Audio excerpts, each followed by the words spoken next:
మిత్రులారా, ఈ పుస్తకానికి శీర్షిక చాలా భిన్నంగా ఉన్నది. కవితా పుస్తకాల శీర్షికలు ఇక్కడ ఉన్న వాళ్ళు చాలా మంది ప్రముఖ కవులు ఉన్నారు, రచయితలు ఉన్నారు, విమర్శకులు ఉన్నారు, సాహిత్యాన్ని ఇష్టంగా చదివే పాఠకులు ఉన్నారు. మీ అందరికీ సుపరిచితం. ఒక పుస్తకం వేసినప్పుడు ఆ పుస్తకానికి పేరు పెట్టడం అనేది కవి తన కవితా వాక్యాల నుంచి ఒక వాక్యాన్నో ఒక పదాన్నో తీసుకొని పెట్టడం, లేదా మొత్తం కవిత్వాన్ని ప్రతిబింబించే విధంగా పుస్తకానికి శీర్షిక పెట్టడం అనేది పేరు పెట్టడం చూస్తూ ఉంటాం. ఆ నేపథ్యం నుంచి బిర్లా మహేందర్ నాకు దాదాపుగా 20-25 సంవత్సరాలుగా కవిగా, ఆయన కవిత్వానికి పాఠకుడిగా నేను మొదలు పరిచయం. ఆ తర్వాత వాళ్ళు వరంగల్లో నిర్వహించిన తెలంగాణ ఉద్యమ నేపథ్యంలో నిర్వహించిన సభల్లో పాల్గొనటం, ఆ తర్వాత వివిధ సందర్భాల్లో సాహిత్య అంశాల మీద, సామాజిక అంశాల మీద మాట్లాడుకోవటం, ఇట్లా 20-25 సంవత్సరాల పరిచయం ఉన్నది నాకు. మొదలు నేను ఆయన కవిత్వానికి పాఠకుని గనక ఆయన రాసిన 6 పుస్తకాల్లో 3 పుస్తకాలు తెలంగాణ ఉద్యమం మీదనే రాశాడు. అంటే ఆయన కవితా నేపథ్యం ఒక రకంగా తెలంగాణ నేపథ్యంగా, తెలంగాణ ఆలంబనగా కవిత్వం మొదలైంది. ఈ కాలంలో కవిత్వం రాసే ఎవరైనా సరే ప్రత్యక్షంగానైనా పరోక్షంగానైనా తప్పనిసరిగా తెలంగాణ అంశం లేకుండా కవిత్వం రాసే అవకాశం లేదు. అది అస్తిత్వ ఉద్యమమా, ప్రాంతీయ ఉద్యమమా, ఈ చర్చల్లోకి నేను వెళ్ళటం లేదు. సైద్ధాంతికంగా ఒక్కొక్క విషయాలను ఒక్కొక్క సందర్భంలో తలకాలను బట్టి మనం చర్చిస్తుంటాం, నిర్ణయిస్తుంటాం, వాటికి ఒక ట్యాగ్ తొలగిస్తూ ఉంటాం. నా మేరకు నేను తెలంగాణ ఉద్యమంలో విద్యార్థిగా, లేదా చదువరిగా, ఒక కార్యకర్తగా, ఒక నాయకుడిగా, ఒక కవిగా, రచయితగా, వక్తగా, మీరు ఏ పేర్లు పెట్టయితే నన్ను పిలుస్తున్నారో అవన్నీ నాకు తెలంగాణ ఉద్యమమే. ఇతరాతర ఉద్యమాల ప్రభావం, నిర్మాణం ఏమున్నా నన్ను వాళ్ళ ఈ తెలుగు నేల మీద నిలబెట్టింది తెలంగాణ ఉద్యమమే. 96లో నేను ఈ ప్రపంచాన్ని అర్థం చేసుకోవడం మొదలు పెట్టానంటే 95-96 కాలం. ఆ కాలం నుంచి తెలంగాణ తప్ప ఇంకొక కార్యరంగం లేదు నాకు. రచయితగా విప్లవ రచయితల సంఘంలో సభ్యుణ్ణి, కార్యవర్గ సభ్యుణ్ణి, తర్వాత కొన్నాళ్ళు కార్యదర్శిని, అది వేరే సంగతి అయినా నా కార్యరంగం మొత్తం తెలంగాణ ఉద్యమం. సిద్ధారెడ్డి గారు మొదటి నుంచి వారితో కలిసి వారు చేసి అనేక కార్యక్రమాల్లో భాగమై, లేదా ఇద్దరం కలిసి అనేక కార్యక్రమాలు చేసి ఇట్లా నడుస్తూ ఉన్నాం. కనుక 50 ఏళ్ల వయసున్న వాళ్ళు 20 ఏళ్ల కిందట సమాజాన్ని అర్థం చేసుకోవడం మొదలు పెడితే ఈ 30 ఏళ్ల కాలం ఏం జరిగింది తెలుగు నేల మీద అంటే తెలంగాణ ఉద్యమం తప్ప ఇంకేం జరగలేదు. కనుక తెలంగాణ ఉద్యమమే తమ అస్తిత్వంగా చాలా మంది రాస్తున్నారు. అట్లా ఆయన ఈ పుస్తకంలో 6 పుస్తకాల లిస్ట్ ఇచ్చాడు, జాబితా. ఈ 6 పుస్తకాల జాబితాలో మొదటి 3 పుస్తకాలు తెలంగాణ ఉద్యమం గురించే రాశాడు. అది ఒక అనివార్యత. ఈ అనివార్యతలో నుంచి ఈ కవిత్వాన్ని మనం అర్థం చేసుకుంటే, నేను చావును నిరాకరిస్తున్నాను అని ప్రొఫెసర్ సాయిబాబా రాశాడు. ఆయన జైల్లో ఉండి నేను చావును నిరాకరిస్తున్నాను, చెరబండరాజు, ఇంకా అలిశెట్టి ప్రభాకర్ ఈ అర్థము స్ఫురించేటట్లు కవితా వాక్యాలను రాశారు. ఆ కవితా వాక్యాలు పుస్తకాలకి పేర్లుగా వచ్చాయి. సాయిబాబా ఇటీవలి కాలపు చరిత్ర, ఆయన చావును నిరాకరించాడు. ఈయన నేను మరణిస్తూనే ఉన్నాను అనే పుస్తకానికి పేరు పెట్టాడు. ఈ మరణిస్తూనే ఉన్నానని ఈ పేరు వాచ్యార్థం కాదు, అంటే మరణము అనే అర్థంలో కాదు ఆయన చెప్పింది. మనిషి ఉన్నాడు, కానీ మనిషి నిరంతరం సామాజిక సమస్యల వలన, నిచ్చెనమెట్ల వ్యవస్థ వలన క్షణం క్షణం మరణిస్తున్నాడని అర్థం తప్ప ఇక్కడ నేను మరణిస్తున్నానని పాజిటివ్ కోణంలో నేను మరణిస్తాను అనే అర్థంలో రాయలేను. కనుక ఈ శీర్షిక నుంచి మొదలు పెడితే చివరి కవిత వరకు చాలా బాధ్యతగా ఆయన రాశాడు. కవి బాధ్యతగా ఉండవలసిందే. ఖచ్చితంగా కవులందరూ బాధ్యత లేకుండా రాసిన కవులు ఎవరు లేరు, ముఖ్యంగా తెలంగాణ నేల మీద నుంచి. భావజాలం ఏదైనా కావచ్చు, ఒక్కొక్కసారి కాస్త ప్రగతిదాయక భావజాలానికి కొద్దిగా అటు ఉండి రాసిన వాళ్ళు కూడా బాధ్యతగా రాశారు. వారి కవిత్వంలో కూడా 65, 66, 67 ఈ 70ల కాలంలో ప్రగతి భావనకి భిన్నంగా, దిగంబర కవిత్వానికి భిన్నంగా, విప్లవ కవిత్వానికి భిన్నంగా ఇదే వరంగల్ నేల మీద నుంచి ఒక పాయ వచ్చింది. ఆ పాయ కూడా బాధ్యతగా రాశారు వాళ్ళు. అంటే మనిషిని కేంద్రంగా చేసుకొని, మనిషి బాధను కేంద్రంగా చేసుకొని రాశారు. అందుకే తెలంగాణ నేల మీద ఉన్న కవులకి ఉండే సామాజిక బాధ్యత కవిత్వంలో వ్యక్తమవుతూ ఉన్నది.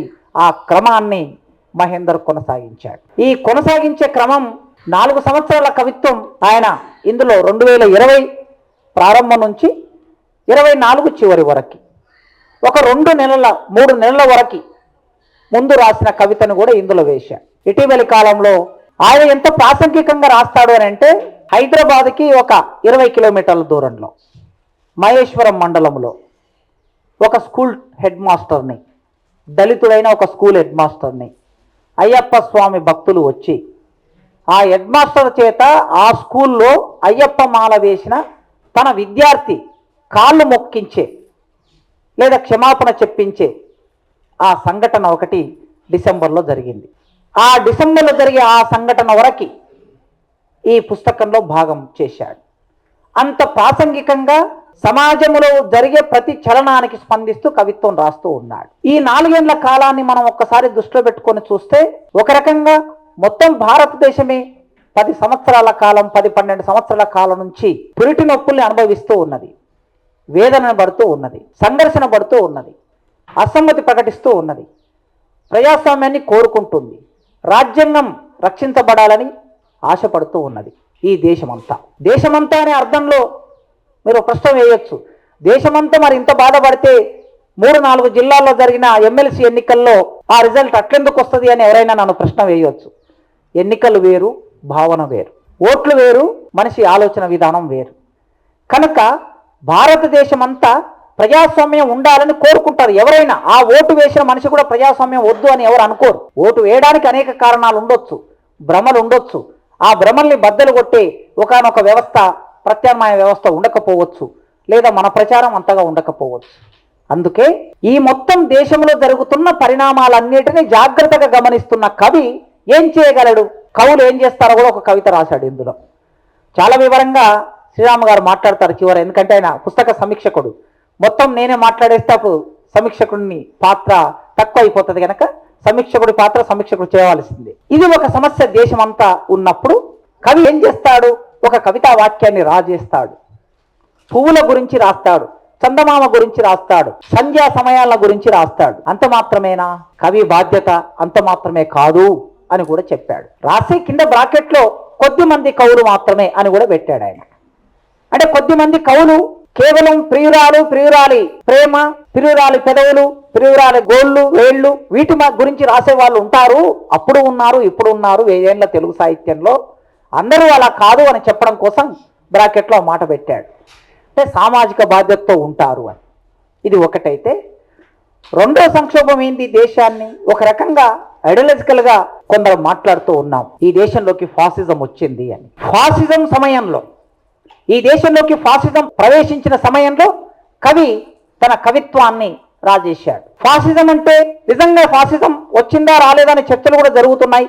ఒక పార్టీ మొన్న ఫాసిస్టు లక్షణాలు కనపడుతున్నాయి కానీ ఈ ప్రభుత్వాన్ని ఫాసిస్టు ప్రభుత్వం అనలేము అనే ఒక రాజకీయ తీర్మానాన్ని కూడా ప్రవేశపెట్టింది.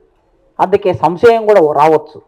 చాలా సింపుల్గా ఫాసిజం అంటే ఇటలీలో వచ్చిన ఫాసిజం, 2వ ప్రపంచ యుద్ధ కాలంలో ముందు 5 ఏళ్ళు, ఆ యుద్ధకాలం చూస్తే జర్మన్లో వచ్చినటువంటి నాజిజం, అసమ్మతిని లేకుండా చేయటం దాని మొదటి లక్షణం. వగరబోతులని, గూండాలని, జీవితంతో విరక్తి పొందిన వాళ్ళని, అరాచకులని చేరదీసి మూకల్ని తయారు చేయటం, ఇది 2వ లక్షణం ఫాసిజానికి. మీరు గూగుల్లో సెర్చ్ చేస్తే ఇవన్నీ దొరుకుతాయి, నేనేం కొత్తగా చెప్పట్లేదు. ఇది 2వ లక్షణం. అసమ్మతి నిరాకరిస్తుంది, మూకని తయారు చేస్తుంది. 3వ లక్షణం ఏమిటి, అసమ్మతి ప్రకటించిన వాళ్ళు ఇంకా ఎక్కువగా అసమ్మతివాదులుగా మిగిలిపోతే వాళ్ళని జైల్లో బంధిస్తుంది, ఇంకా వినకపోతే చంపేస్తుంది. ఫాసిజం లక్షణం ఇది. ఇది ఇవాళ దేశంలో ఉందా లేదా మీరు చూడండి. తర్వాత నిర్మాణమైన వ్యవస్థలన్నిటిని ధ్వంసం చేస్తుంది, ఫాసిజం లక్షణం అది. ఇటలీలో, జర్మన్లో అదే జరిగింది. నిర్మాణమైన వ్యవస్థలు అంటే ఒక రాజ్యాంగం కావచ్చు, ఆ రాజ్యాంగం ద్వారా ఏర్పడిన కొన్ని సంస్థలు కావచ్చు, ఆ సంస్థలు తనకు అడ్డుగా నిలబడినప్పుడు, తన ఫాసిజాన్ని విస్తరించడానికి అడ్డు ఉన్నప్పుడు వాటన్నిటి బద్దలు కొడుతుంది. అది ఇప్పుడు దేశంలో జరుగుతుందో లేదో మీరు ఆలోచించండి. తర్వాత ఈ దేశాన్ని అంతా ఒకే భావన కిందికి, జాతీయ దురాంకారాన్ని రెచ్చగొడుతుంది ఫాసిజం.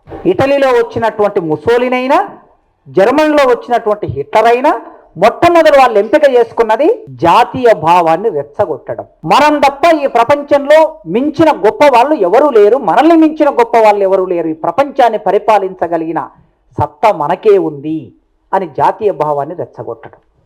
ఇతరులను నిరాకరించటం, అట్లా కొన్ని లక్షల మందిని గ్యాస్ పొయ్యిల్లోకి నెట్టి చంపేయటం, మేధావులని అంగీకరించకపోవటం, ఇది ఫాసిజం లక్షణాలు. ఈ లక్షణాలు ఈ దేశంలో ఉన్నాయో లేదో మీకు నేను కొత్తగా చెప్పవలసిన అవసరం లేదు. ఈ కాలంలో తన కవిత్వాన్ని రాజు చేశాడు మహేందర్. ఇక రెండవది, ఒక 3 సంవత్సరాల కాలం ఈ దేశాన్ని, ప్రపంచాన్ని కోవిడ్ పీడించింది. నారాయణ స్వామి ముందు మాటలో రాశాడు, దాదాపు 2 కోట్ల మందిని కోవిడ్ మింగేసింది. 2 కోట్ల మందిని మింగేసిన కోవిడ్ కాలములో ఆయన ఈ కవిత్వాన్ని రాశాడు. ఇక 3వ సందర్భం, ఇక ఈ దేశంలో అసమ్మతి ప్రకటించే వాళ్ళు ఎవరు ఉండనట్లే ఈ దేశ అధినాయకత్వం నిన్ననే మాట్లాడింది, పేపర్లో వచ్చింది, మీరు అందరూ చూశారు. అడవుల్లో నక్సలైట్లు లేరు, ఇప్పుడు పట్టణాల్లో అర్బన్ నక్సలైట్లు ఉన్నారు అంటున్నారు. ఈ దేశ అధినాయకత్వం పట్టణాల్లో అర్బన్ నక్సలైట్లు. ఇక్కడ ఎంతమంది అర్బన్ నక్సలైట్లు ఉన్నారో ఇక మీరు నిర్ణయించుకోండి. మహేందర్ సభకి, కవితా సభకు వచ్చారంటే ఖచ్చితంగా మీరందరూ అర్బన్ నక్సలైట్లే. ఎందుకంటే ఆయన మనిషి గురించి ఆలోచిస్తున్నాడు. మనిషి గురించి ఆలోచించడమే ఇక్కడ.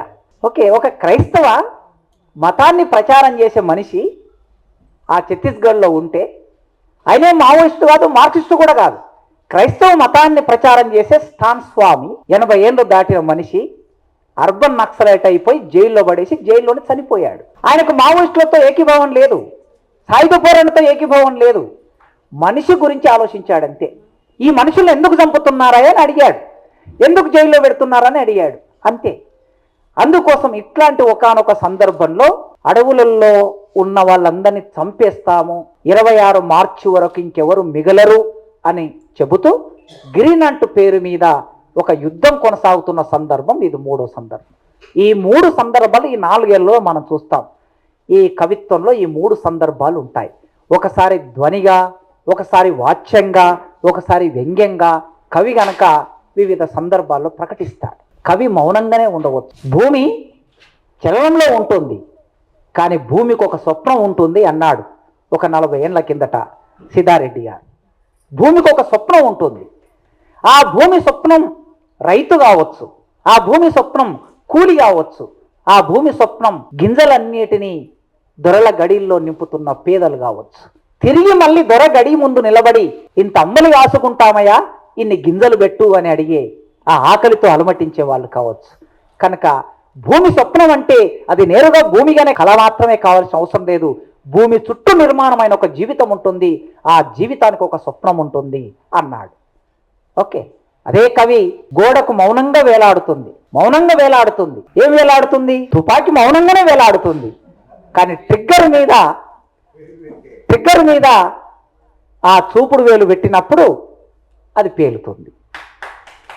కనుక కవి మౌనంగానే ఉన్నాడు అనిపిస్తుంది మనకి, మౌనంగా ఉండడు. ఆ మౌనంగా ఉండకుండా తన సామాజిక బాధ్యతని ఎరిగినటువంటి కవి.